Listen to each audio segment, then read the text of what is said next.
Strange to me how black people think that they're the only ones being oppressed, because it seems to me that y'all forgot how you treated us during COVID time. As an Asian, I'm extremely disappointed in this take, and I'm even more mind-blown that a page that is dedicated to fighting anti-Asian hate is supporting a creator who quite literally says, us Asians, we were raised to not fucking complain, to shut the fuck up and take it, right? And I think that mentality is what led us to be one of the wealthiest people in America. Why are you shaming black people for speaking up about racism and oppression when that is literally how we got the rights that we have today? This model minority myth that so many Asians subscribe to is something that we as a community need to unpack. Every single time I watch that video, oh my gosh, why do you feel comfortable speaking up about anti-Asian racism? Because black people showed us the way. And I truly don't believe that white privilege exists. The irony. This is a review of anti-Asian hate incidents published by Dr. Janelle Wong from the University of Maryland. It goes on to say that the majority of perpetrators in anti-Asian hate crimes and hate incidents were white. You can read that paper here. There is an article published which asks if black offenders disproportionately victimized Asian Americans during the pandemic. It goes on to say that there was an overrepresentation of black people. However, black offenders' share of violence against Asian victims closely matched the proportion black in the average local potential offender pool. Comparison of 2019 and 2020 data said that there was an increase of violence against Asian victims, but the difference was not statistically significant. If you go onto the FBI and search for anti-Asian hate crimes, and then put in whenever the pandemic started and ended, you see this number, 490 out of 1642. That totals for about 30%. Another statistic by the FBI published in 2019 shows that black African Americans represented 36% of violent crimes. Maybe you're not aware, but it wasn't black people who were in power whenever the United States decided to bomb Cambodia, Laos, and Vietnam, effectively destabilizing those countries, and allowed Pol Pot to take over. Maybe you're not aware, but it wasn't black people that told Southeast Asians that they looked like monkeys, that they smelled bad, that they're primitive.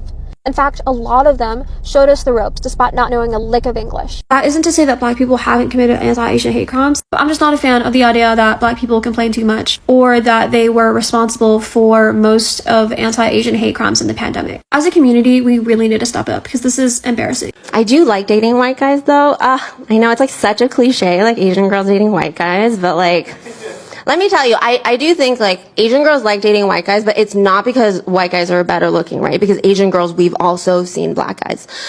So I don't know, that's not what it is. But here's what I think. There is something that's like very attractive about white men. For a long time I couldn't really put my finger on it, but now I think I figured it out. I think it's the fact that they've never suffered, right? Oh, it's so attractive. It's really charming. They just like are a little vacant behind the eyes, you know what I mean? It's like, oh, it's so soothing to be near them. They, I don't know, how would you describe it? They have like a bit of a puppy dog look. It's like they've never wandered outside a Wi-Fi zone, you know? So bright-eyed and beautiful. Hello, brothers and sisters. You know, it reaches a point when everyone gets to understand the truth and everyone gets to just be on the right side, because for the longest time, the lies that people have been told have made them be on the wrong side. And this has costed them. It has costed them the relationship with Black Americans. It has costed them the help and the support that they could get when they genuinely needed it. And we have seen all these groups go out, complain about how the life is hard for everyone, but they do not talk about how they were whitewashed. And, you know, people coming out and talking about this really shows how they are ready to like move forward by knowing the truth. So this will be an important segment because Asians are coming out and calling out how whitewashed their societies are. You understand that the anti-Blackness resentment the anti-Blackness ideas that we have listened and seen from the Asian community have really spiked a lot of debate, and people have been talking about this for the longest time. But it becomes so much really important seeing the same group of people come out and say how they have learned and they are sorry. And now they are condemning whiteness, and they are condemning other Asians who choose proximity to whiteness. And all we can learn from this is just one lesson. We are learning that people are opening up their eyes and people are getting to see the truth. And that's the most important thing. So brothers and sisters, I want us to watch this video and then I'll be back. I'll be sharing my thoughts in regards to this. So let's watch the video. I'll be back, right? So let's get into it. This couldn't be farther from the truth. In fact, our greatest allies have been the Black community. Black and Asian solidarity has a long, long history. And that's not to erase the examples from both sides of intolerance, hate, and violence.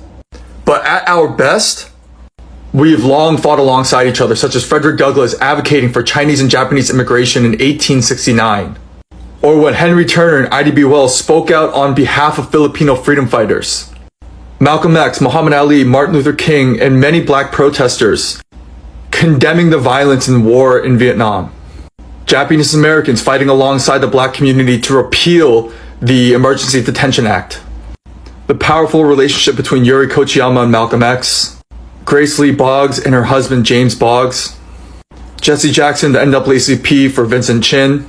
And the majority of Asian Americans who support the Black Lives Matter movement. I have no doubt that Danish deception guy can scam more money in China. And apparently he did have victims in Shanghai. Because you'll be shocked to find out how many Chinese people worship whiteness, specifically putting mediocre white men on pedestal. I'm saying this because I used to be one of them. Okay, this is so embarrassing to admit. Beyonce, please forgive my sin. But looking back, aside of my people-pleasing and savior complex, being seen with a white man really did make me special in the way that I probably wouldn't feel if I'm with an Indian, Asian, Black, or any other man of color. And I think this is connected to the message we received as we grew up. Back then, all the leaders of all industries are white people, and all the Hollywood movies, TV shows we watched are filled with white faces. So without even realizing it, the sense of white supremacy is already subtly ingrained in our heads. And you can see this effect in the East Asian beauty standards. All the girls like high nose, double eyelids, and really white skin. And it makes me wonder if the media we consumed as kids told us that Indian girls are the standard of beauty, would there still be so many girls who would go extreme to harm their bodies to white their skin? Another really sad thing to see is that in China 2025 you can still get colonial treatment. Like if you walk into a bar or restaurant where there are a lot of like Westerners,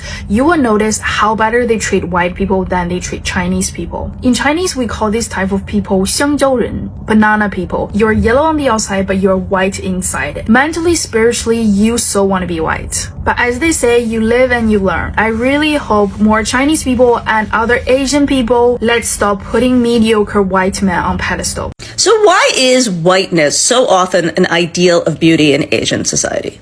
Beauty is, which I think you should ask yourself where these standards actually come from. So this one is trying to show you what is not elegant and use these models. And anti-Blackness is very common in Asian beauty culture. For example, there's this Thai ad whose tagline was translated as, "Just being white, you will win." And it had numerous images of a woman in blackface. And given how many beauty products in Asia are about lightening your skin, it is easy to assume it's all Eurocentrism. But in fact, a lot of these Asian norms draw on many cultural factors, and a lot of them tie to patriarchy. For example, in many Asian societies, fair skin has been beautiful for millennia. So for example, in historic China, a beautiful Tang woman had very fair skin, often embellished with the use of makeup. Similarly, historically in Korea, fair skin, Mughal India. It's because the fair skin signaled privilege. And so they could be indoors, not tan, and have people take care of their beauty. Because the way they presented themselves was a symbol of the power and wealth of the men of their family. I mean, you don't wake up like this. This historic Korean woman had somebody help her. So you already had a culture that prize fairness, and then with the rise in the age of exploration or exploitation of seeing people who looked different, it basically doubled that anti-Blackness, which absolutely does not make it okay. But what it means is, so if you're Asian or Asian American, you have to be very cognizant of the negative and harmful stereotypes that you have been susceptible to and that you have to choose to counteract. To the Asians that are still bending over backwards for white acceptance, what has it gotten you? You guys got rid of affirmative action, and now we are not getting into top universities at the same rate that we used to, but when affirmative action was still a thing. Our elders were getting beat up in the streets during COVID. Did you having a white husband stop that from happening to your mom? Some of y'all made that shitty fusion cuisine and put strawberry in matcha, and now the white people really like it. And our food costs way too much. There's a matcha shortage. The colonizers are looking at ube now. They're trying to bulldoze Chinatowns across the nation. And your white husband is still gonna cheat on you when you have a baby and he finds a younger Asian woman. Your kid still doesn't have blue eyes.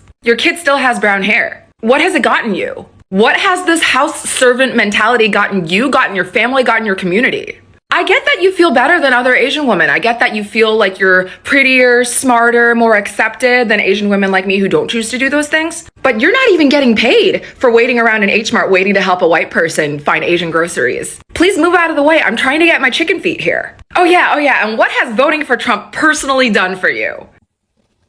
First of all, statements involving always raise a red flag because either or thinking is a pillar of white supremacy culture. In this example, either anti-Asian hate crimes are always committed by black people or always committed by white people. And since this commenter is an agent of white supremacy, they've decided always committed by black people. So let's take a look at that. Look at that. A study of violent hate crimes found that 75% of violent anti-Asian hate crimes were perpetrated by whites. Guess you're wrong. Oh, but almost all of the offenders in violent anti-black hate crimes were white. Guess I was wrong. Guess sometimes you can say always. Unfortunately, that's how we are perceived. Asians are perceived as being white accomplices. And white adjacent. White adjacent. And there's some Asians who buy into that.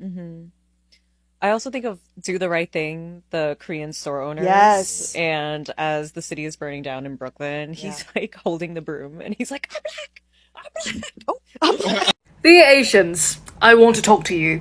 Let's talk about colorism and white worship. The reason we see the rise of passport bros in recent years is because, well, I'm a traditional woman who will fulfill all my desires. And I like to be worshipped. 'Cause I'm white! Yes, there's colorism in Asia and people don't talk about it as often because they are programmed subconsciously.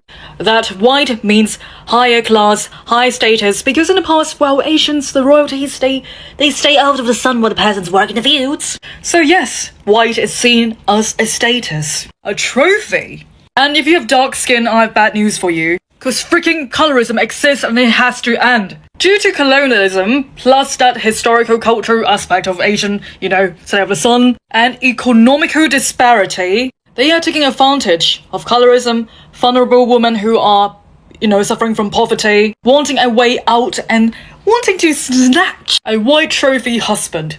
And then the white guy will be like, they want my money only. Yeah. And you want them to be your little subservient lotus blossom. Do you actually care about their well-being? Do you care about their personality or them as a human being?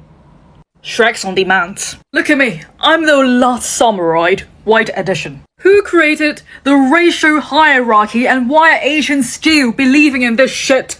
To justify colonialism, racial inequalities, systemic racism, to put certain people on top. That is why I challenge your pre-existing beliefs. Asian brothers and sisters,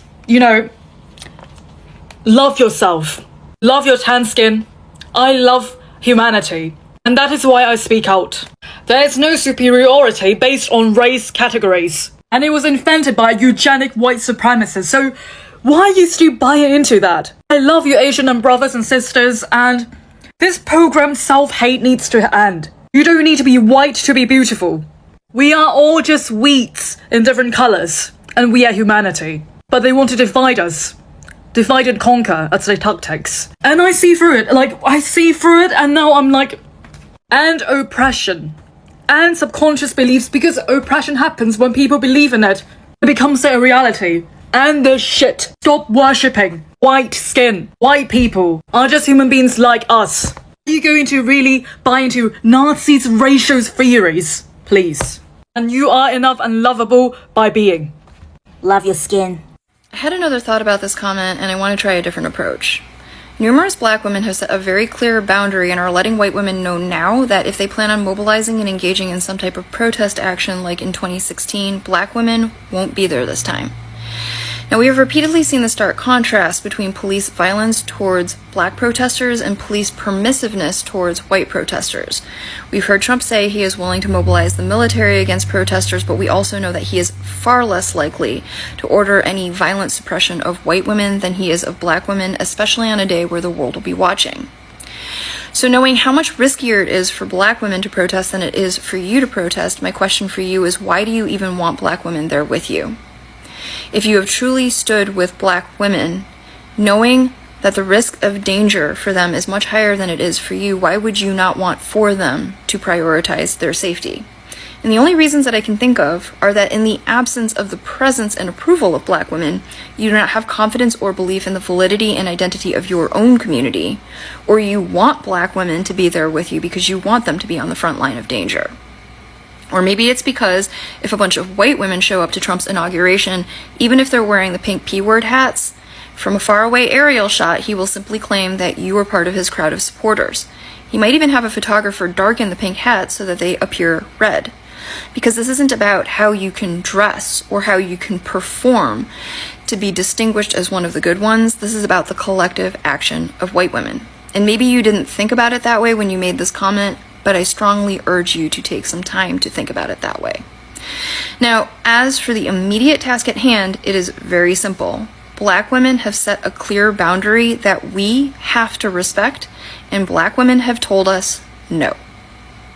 For most Asian American women, marriage to white men is considered highly advantageous, and our families really encourage it. It's not like the struggle interracial love that our parents oppose because they want us to have Asian husbands. Absolutely not, no. It might have been that way like decades ago, and some communities discourage it more than others. I think Koreans really prioritize marrying other Koreans. That's at least what my ex-boyfriend told me. But at least in China and for Chinese Americans, which is what I am, getting a white husband is a flex. It is something that you show off to your entire family. You talk about how your kids are going to have blonde hair and blue eyes, even though they're not. Your whole family is going to be so excited that you got an American husband. Yes, even if you are Asian American, they will call only white people American. That is a thing. They always view it as a step up in life. Even if your white man is broke, even if he treats you badly in front of everybody, they'll just say, why aren't you working hard enough for his acceptance? If you do more, then he will really accept you, and he won't cheat on you with a younger Asian woman. Absolutely not. And I know this view is so prevalent because a lot of divorced older Chinese aunties will swear off Asian men and only go for white men, specifically Trump supporters. There's also this idea in our community that Asian men are a lot more misogynistic than white men, which is absolute bullshit. Misogyny just looks different, and if you are raised culturally Chinese,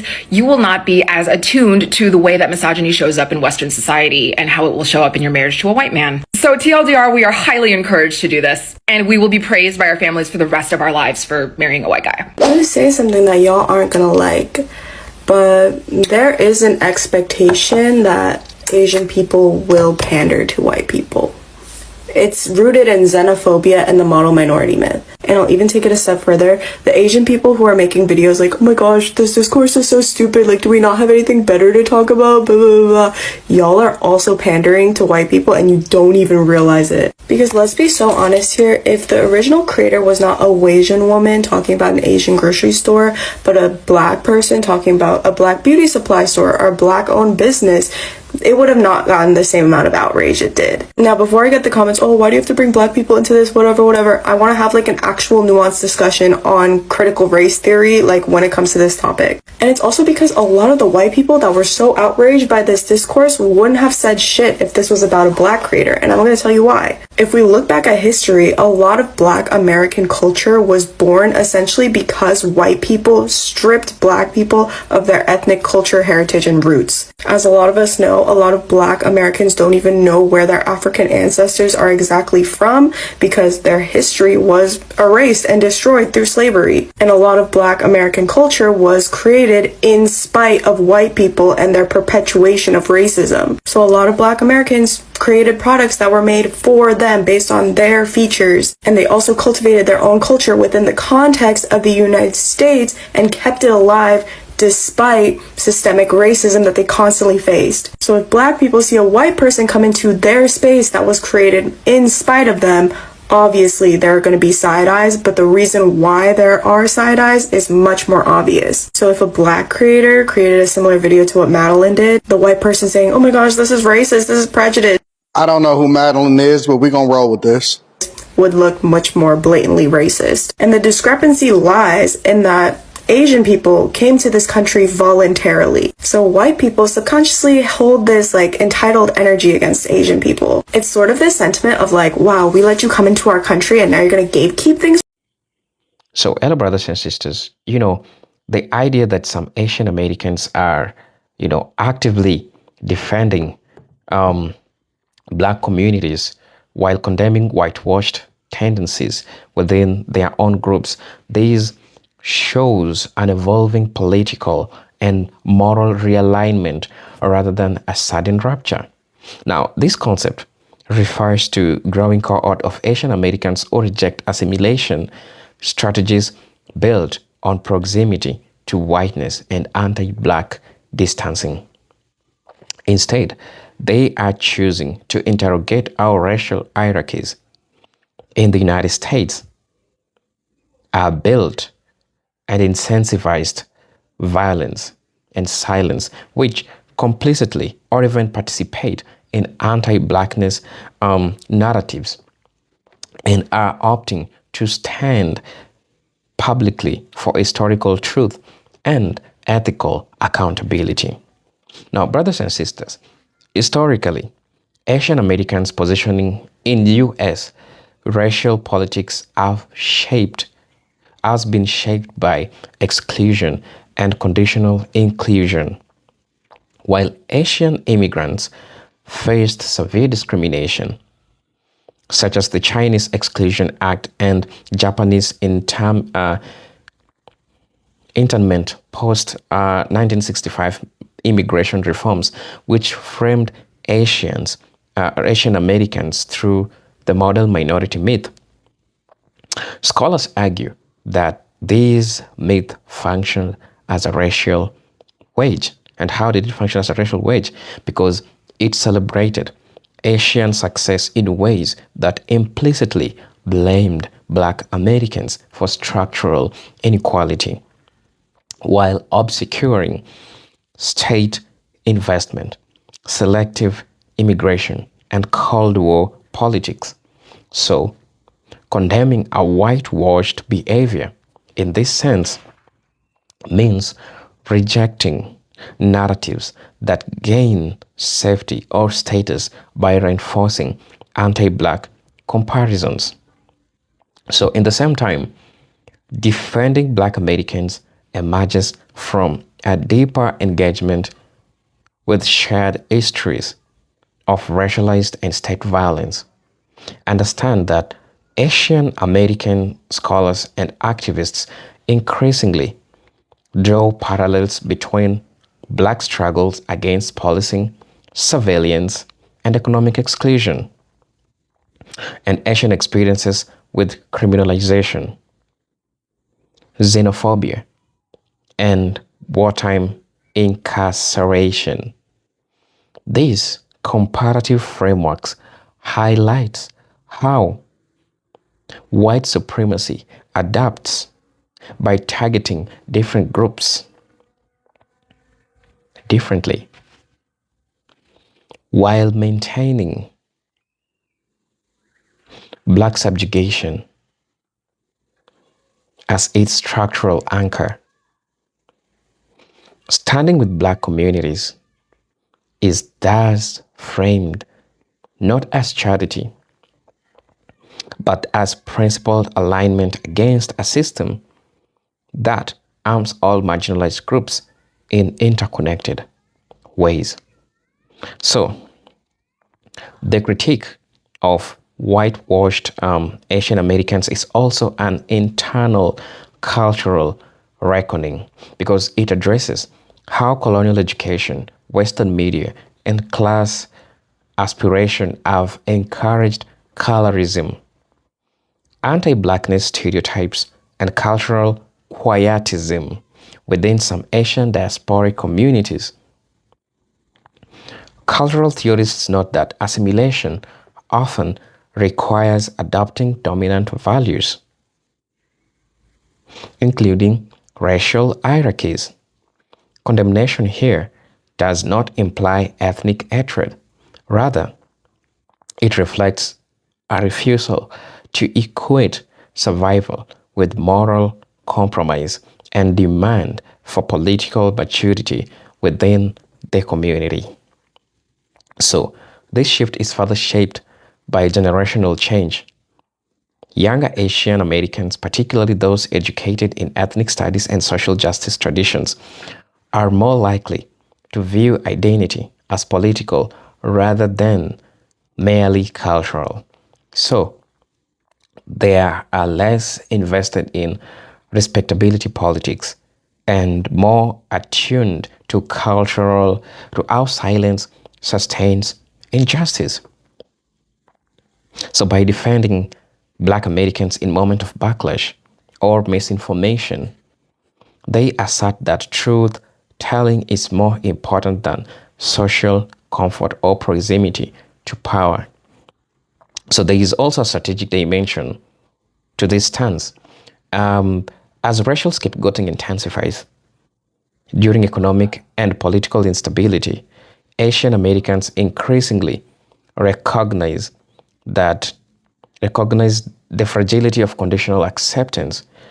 History demonstrates that groups positioned as honorary whites can quickly become targets when expedient solidarity with Black Americans who have long confronted the core of American racial violence, which is therefore understood as both ethical commitment and a form of collective self-preservation.